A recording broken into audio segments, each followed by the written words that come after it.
Ser Podcast.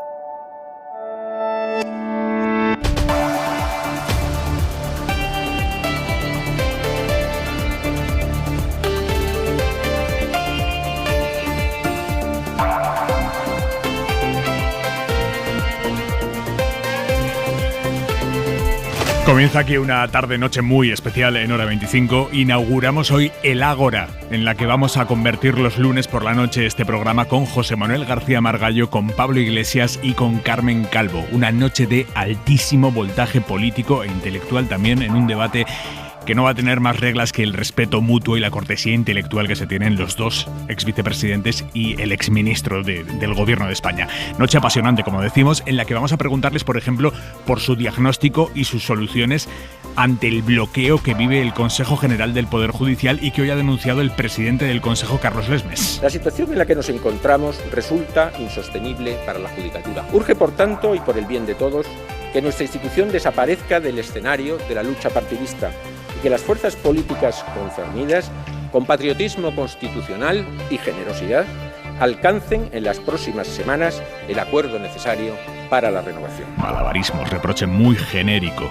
Ahora lo ampliamos y les contaremos también la última hora de la investigación sobre el ataque salvaje que ha sufrido hoy un joven en Madrid. Ayer, un joven, hoy lo hemos conocido, en pleno centro. Un ataque homófobo, 8 personas encapuchadas que se metieron con él en su portal, le cortaron el labio y le marcaron la palabra maricón en el culo con un arma blanca.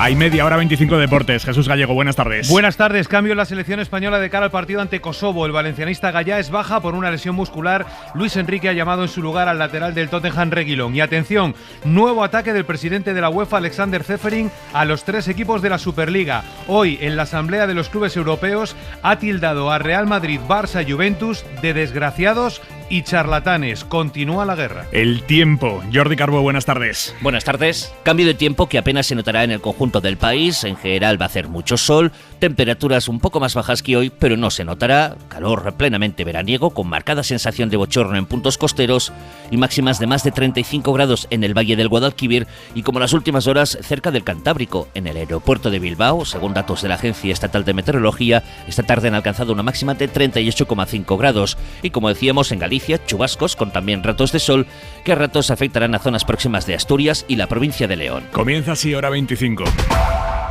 Entramos ahora en la política, en el Poder Judicial, en todo lo demás, pero antes la agresión homófoba salvaje de la que hemos tenido noticia esta tarde y por la que a esta hora por lo menos no hay detenidos. 8 encapuchados agredieron ayer a media tarde en el centro de Madrid, en el barrio de Malasaña, a un chico de 20 años. Aprovecharon que entraba en el portal de su casa, se metieron con él, le insultaron, le pegaron, le grabaron con un cuchillo la palabra maricón en el glúteo. Radio Madrid, Javier Alonso. Buenas tardes. De momento sigue la investigación. La Brigada Provincial de Información confía en que las cámaras de la zona puedan aportar algún dato más sobre esos 8 encapuchados, porque actuaron además a plena luz del día. Armados con un cuchillo, amenazaron al joven, le cortaron el labio, lo tiraron al suelo y le obligaron a bajarse los pantalones, según ha adelantado el diario.es, y han confirmado a la SER fuentes policiales y de delegación del gobierno. Una vez ahí, le marcaron a punta de navaja la palabra maricón en el glúteo. Rubén López de Arcópoli cree que esta concatenación de agresiones busca infundir miedo a todo el colectivo LGTBI. Nos llegan mensajes de gente con mucho miedo, de gente que dice que ya no va a utilizar aplicaciones, que le da miedo salir de la calle. Todo nos evoca a Samuel, y esto es el delito de odio en su definición. El miedo que provoca en un colectivo la agresión a una persona por su condición. Solo en lo que va de año, ha dicho López en La Ventana, ha habido 103 agresiones homófobas en Madrid. Acaba de estar en la SER, en La Ventana de Madrid, el portavoz nacional del PP y alcalde de la capital, José Luis Martínez Almeida. Le ha preguntado Javier Casal hasta qué punto estos homófobos violentos se pueden sentir legitimados en su actuación por los discursos homófobos que se escuchan en las instituciones emitidos por parte de la extrema derecha. Extrema derecha, por cierto, gracias a la que Almeida gobierna en la capital de España. Dice Almeida que él no ve esa conexión. Que la postura de Vox en relación con los homosexuales en muchas de las cuestiones nosotros no la compartimos y lo hemos dicho abiertamente, y el orgullo se sigue celebrando donde se sigue celebrando. También digo, y lo digo abiertamente, que decir que Vox puede estar detrás con sus mensajes de que se cometa una salvajada como la de ayer, me parece que quizás es una equiparación un tanto injusta. Bueno, ante semejante agresión cruel como la que hemos conocido hoy, hemos intentado recabar la opinión o el criterio del Consejo LGTBI de la Comunidad de Madrid. Es un órgano cuya creación ordenaba la ley contra la homofobia que se aprobó hace ya 5 años. Hemos preguntado a la comunidad y no es que este órgano no se haya reunido ante este caso concreto, es que no está ni creado. 5 años después, la Comunidad de Madrid no ha creado ese Consejo LGTBI que marca la ley. Radio Madrid, Javier Bañuelos, buenas tardes.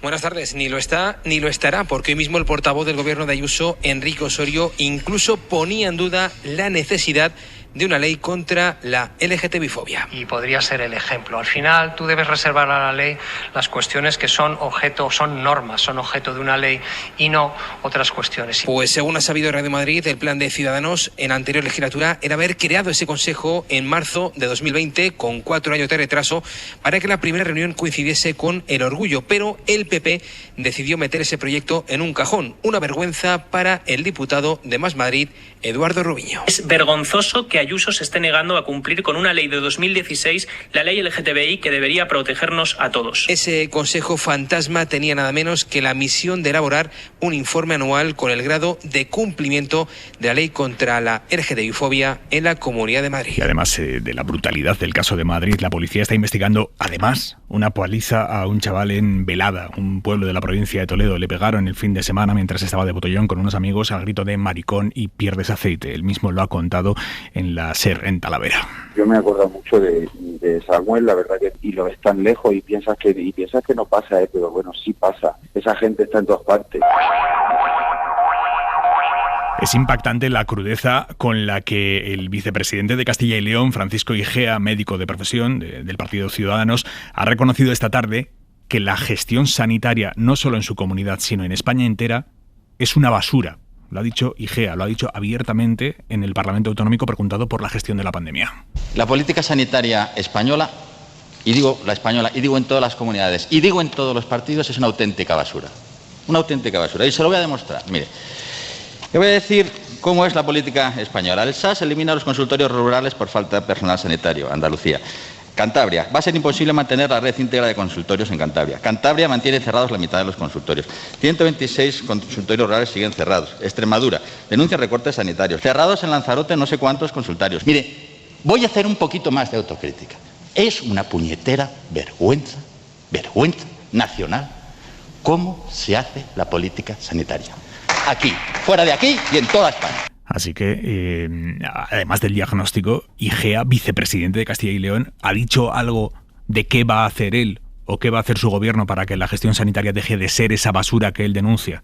Radio Valladolid, Lara Vegas. Pues no, se ha limitado a hacer lo que él ha considerado autocrítica, que ha consistido, como hemos escuchado, en criticar la actuación de otras comunidades autónomas para, renglón seguido, precisar que ellos, en Castilla y León, bueno, pues que intentan marcar la diferencia, aunque tampoco ha precisado cómo lo hacen, ¿no? O cómo lo intentan hacer. Dice Igea que en términos generales se hace política explotando y mintiendo a la gente en España, pero ya sabes, Aimar, todos menos ellos que marcan o que quieren marcar la diferencia. Por cierto, que tampoco ha precisado si en ese ellos está solo Ciudadanos o también entra el Partido Popular. Así que lo de Igea se queda en diagnóstico.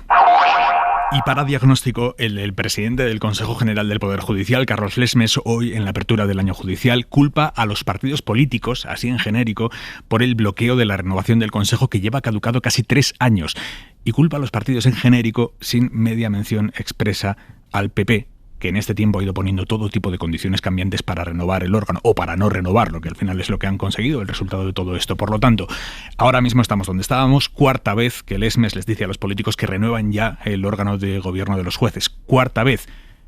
Pero tanto él como los vocales del Consejo siguen sin dimitir para precipitar esa renovación. Javier Álvarez. 4º mensaje de reproche y enésima advertencia del presidente del Consejo, Carlos Lesmes, para que se desbloquease la elección del órgano de gobierno de los 5.500 jueces de nuestro país. La situación en la que nos encontramos resulta insostenible para la Judicatura y para la propia sociedad, porque este incumplimiento de la legalidad está afectando de manera directa a un órgano que fue diseñado por la propia Constitución para garantizar la independencia en el ejercicio de la función judicial. La mayoría de los asistentes eran precisamente magistrados y vocales a quienes les ha caducado el mandato en sus respectivos tribunales, unos jueces que asentían ante la insistencia de su portavoz. Lesmes no ha perdido la oportunidad para recordar irónicamente a quienes criticaron, entre otros el presidente Sánchez, a los magistrados del Supremo que se opusieron al indulto.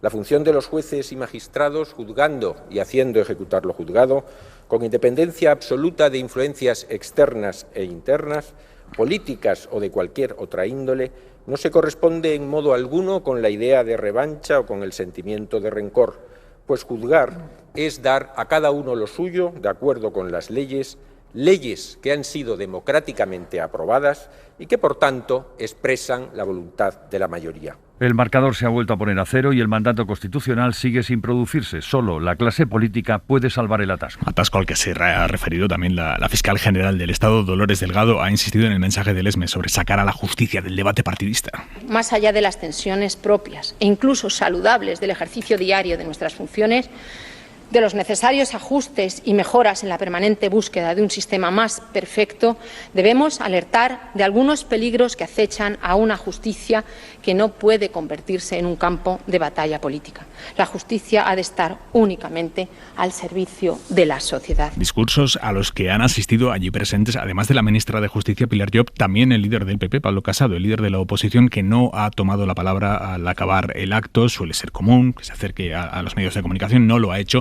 Sí lo ha hecho Enrique López, máximo responsable de Justicia del PP, el consejero de Justicia en la Comunidad de Madrid, buen conocedor del proceso de negociación, de la de veces que la negociación ha estado a punto de caramelo y finalmente la Dirección Nacional del PP ha dicho hasta aquí. López ante los micrófonos no se ha movido de lo sustancial, sigue exigiendo el cambio en la ley para que sean los jueces quienes elijan a los miembros del Consejo. Y mientras el Gobierno insiste en pedir al líder de la oposición que vuelva a la senda de la institucionalidad. Óscar García, buenas tardes. ¿Qué tal, Aymar? Buenas tardes. Sí, en la práctica ni Gobierno ni PP han cambiado sus posturas en lo grueso. Es cierto que desde el Ejecutivo hoy ha habido mensajes de apertura a reformar la ley, como pide el PP. Abiertos a cualquier debate de reforma legal, siempre. Es una opción que existe en muchísimos países, es una opción que es perfectamente respetable. Como decían las ministras Rodríguez y Robles esta mañana en sendas entrevistas en Radio Nacional y Telecinco, pero la realidad es que la postura del Gobierno no ha cambiado. Primero, hay que cumplir la ley y la Constitución. Ley y Constitución es lo que le pido al señor Casado. Y la ley que tenemos en este momento es la que hay que cumplir. Porque, como decía Adriana Lastra, PSOE... Ahora el señor Casado se dedica a secuestrar la propia Constitución. De hecho, hoy la portavoz Isabel Rodríguez ha enviado una carta a Casado para que, según dice la misiva, vuelva a la senda de la institucionalidad.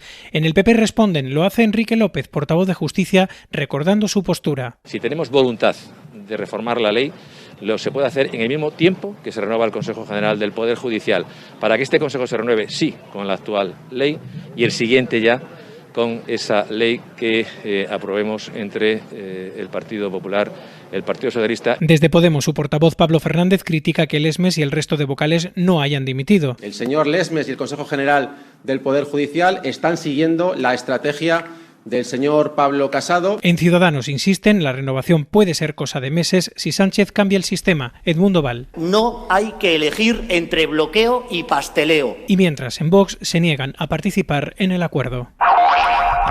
Hablando del Poder Judicial, de la justicia en España y de los tribunales, hoy la Fiscalía ha recurrido el cierre de la instrucción del caso Kitchen, el supuesto uso de fondos reservados para quitarle a Bárcenas pruebas que pudieran perjudicar al PP, la trama parapolicial que supuestamente se creó bajo el gobierno del PP para proteger al Partido Popular. El viernes ya les contamos que el exministro Jorge Fernández Díaz, que sí está encausado, que va a ir a juicio, había recurrido el cierre de la instrucción apuntando al Partido Popular en un claro mensaje de yo esto no me lo como solo.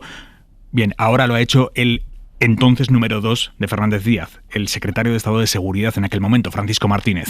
Miguel Ángel Campos, buenas tardes. Buenas tardes. Martínez critica que el juez da credibilidad a las agendas de Villarejo para incriminarle, pero las rechaza cuando los afectados son Cospedal o Cosido. Dice además que el juez llega a la irracional conclusión, literal, de que existió un operativo que empleó recursos públicos en beneficio del PP sin que nada tuviera que ver con ello el PP, y sitúa a Martínez como colíder del operativo cuando no le afectaba la documentación de Bárcenas y ni siquiera siquiera militaba en el partido. Por otra parte, Anticorrupción también ha recurrido el cierre de la Kitchen. En su escrito critica que el juez descarte la existencia de una trama política desde el PP para montar el operativo cuando existen indicios de lo contrario. Los fiscales consideran que el juez cierra en falso la causa porque quedan numerosas diligencias por practicar, entre ellas citar a Cosidó o que el PP identifique el móvil desde el que supuestamente Rajoy se mensajeaba con Villarejo, y ven prematuro el archivo de la imputación de Cospedal y su marido. Las fuentes fiscales consultadas critican con dureza al juez, tildan de bajonazo en toda regla el cierre de la investigación que se produjo a última hora de julio de forma sorpresiva y sin advertir a la Fiscalía de sus intenciones. Esta es la posición de la Fiscalía. Hemos escuchado los argumentos del entonces secretario de Seguridad, pero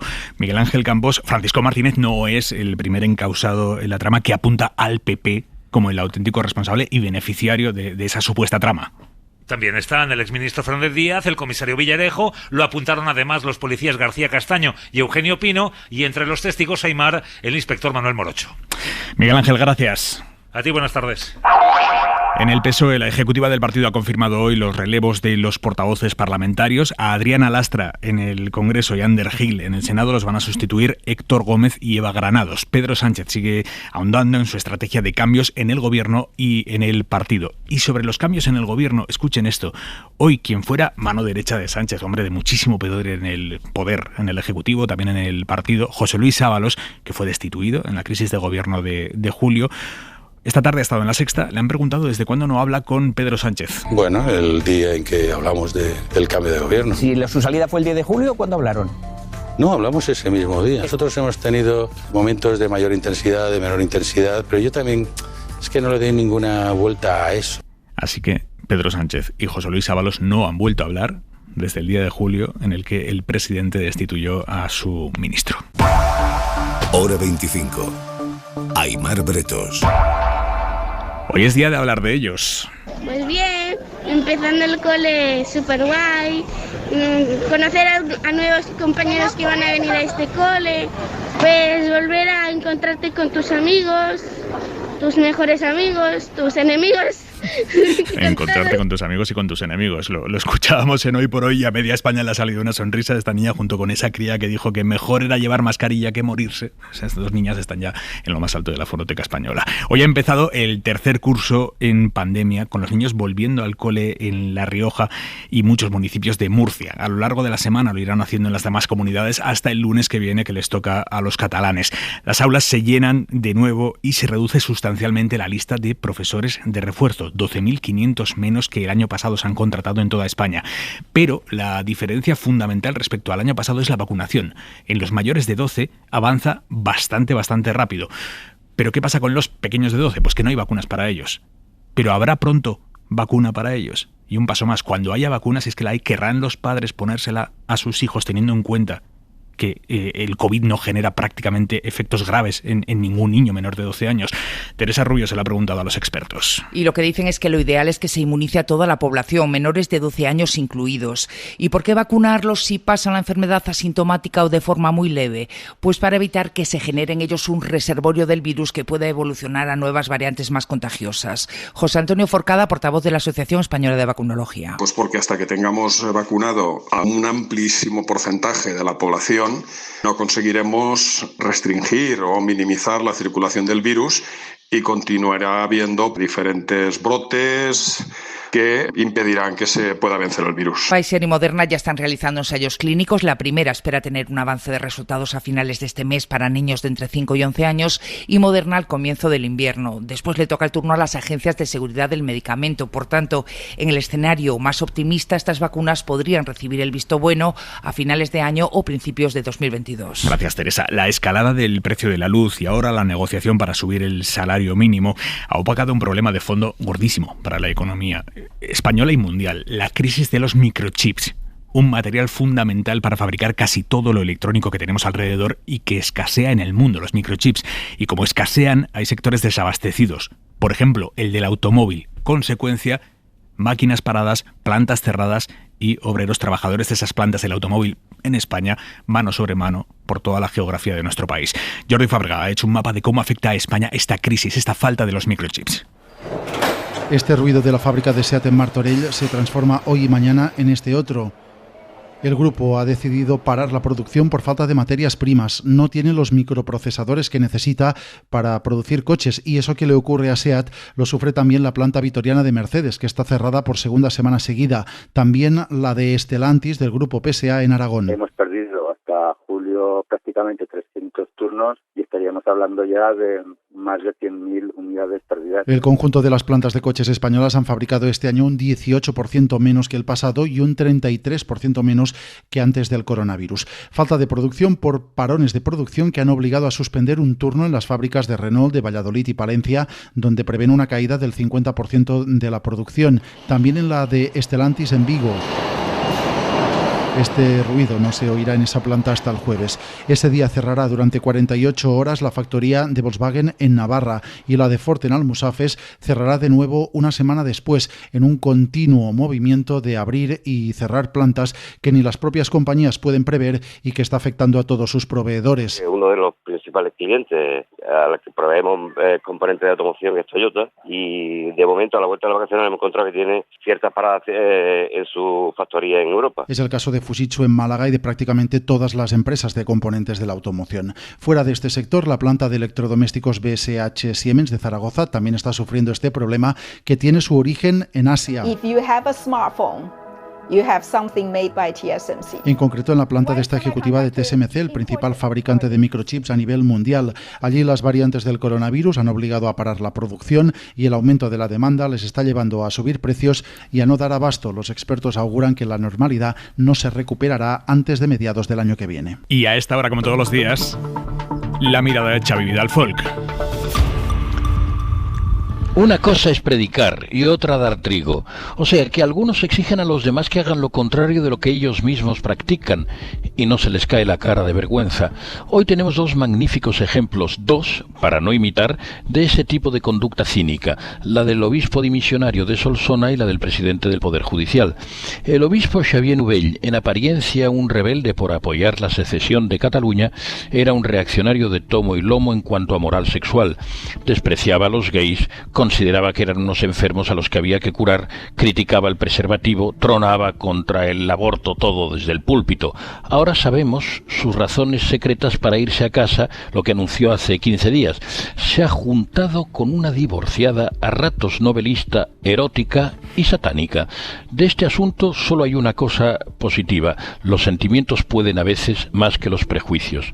Y el presidente del Tribunal Supremo y del Consejo General del Poder Judicial, Carlos Lesmes, acusa a los políticos de falta de patriotismo constitucional y de incumplimiento de la legalidad por no renovar el Consejo que él preside. Pero es que es precisamente él el primero que desaira el Estado de Derecho. La Constitución dicta, artículo 122, que los miembros del Consejo lo son por un periodo de 5 años. Ya van casi 3 de exceso y Lesmes aún no dimite, como sí lo hizo en 1996 un digno antecesor suyo. Sigue cobrando un sueldo de lujo y predicando en falso. Menudo personal. Suscríbete a Hora 25. Todos los episodios y contenidos adicionales en la app de Cadena SER y en nuestros canales de Apple Podcast, Spotify, iVoox, Google Podcast y YouTube. Escúchanos en directo en la SER de lunes a viernes a las 8 de la tarde. Cadena SER. La radio.